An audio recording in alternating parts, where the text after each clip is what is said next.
Some people think quitting their bad habit is impossible. Turns out, they're right, because it's not about quitting, it's about replacing. And that is where Fume comes in. Fume is an award-winning flavored air device. There's no nicotine.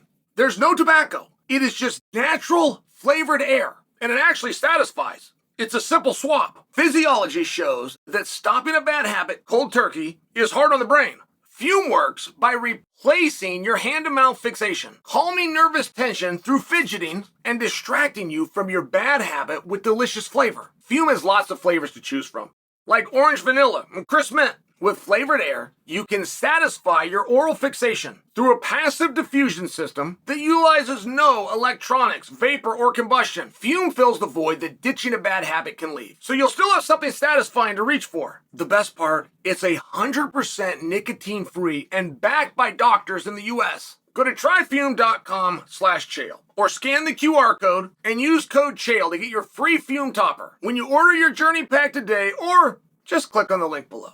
Robert Whittaker, Roman Dolidze, Sean Strickland. I just want to know what you guys want to do. There's always a time where it goes to a fan. And where are you guys at? Because you're not speaking up very loud on this. It would seem to me, dream fight? Is that a little strong? Super fight? Is that a little strong? I don't think so.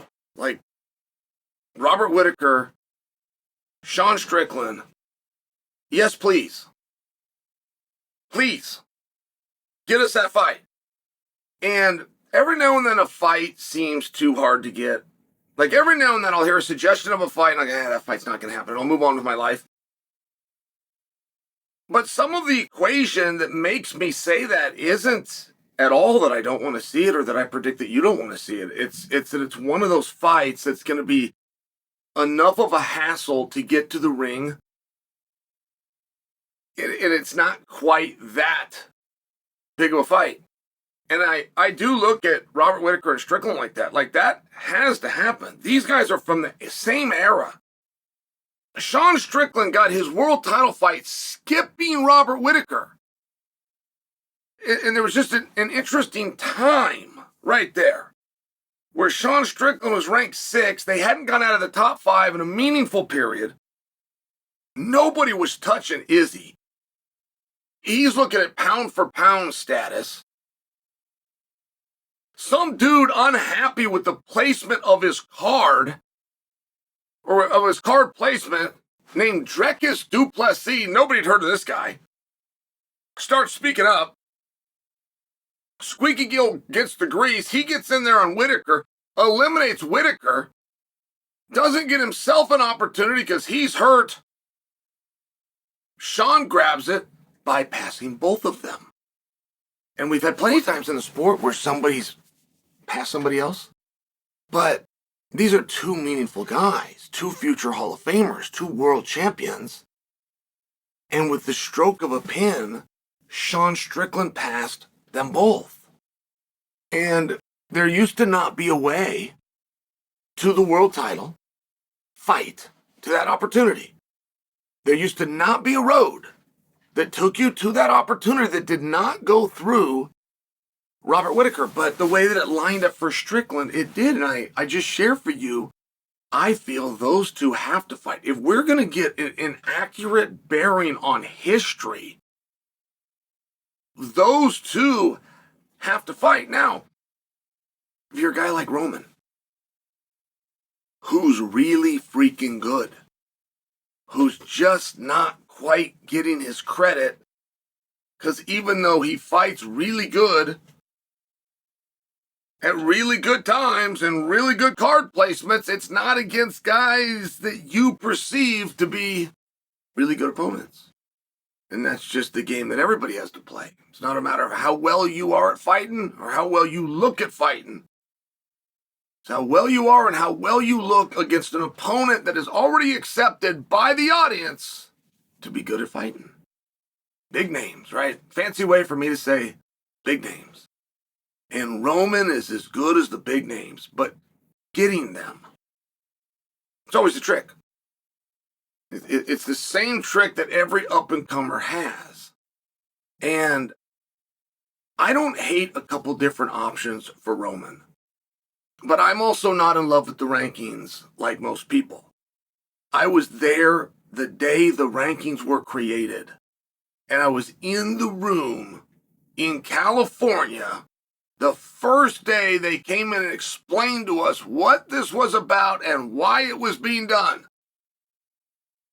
Which is for nothing more than controversy. Nothing more than people like me, known as a talking head. I sit here and I don't juggle and I don't dance and I don't make people disappear. I'm a head that talks. It's an insult, it's a pejorative, but it's what I am. And it gives me something to talk about. I can tell you who should be 2, who should be 4, who should be 5, who should be over here sitting in the corner. And it is going to upset somebody 100% of the time. It's the point. Now, the reason I tell you that is I do know it's time for something good to happen to Roman. I just argue that there are good things happening to Roman.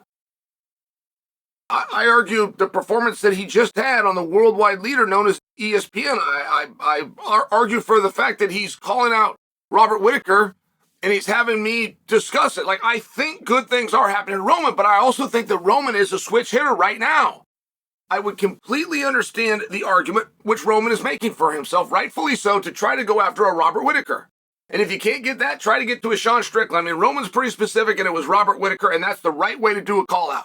Take your cannon and point it at one thing. Don't say a guy in the top 5, because now you just took your call-out and you sliced it into fifths. Take one guy. Roman did perfect. I just feel that Roman, where he's sitting, could also go the other way, take on the winner of D. Renner and Bo Nickel, for example.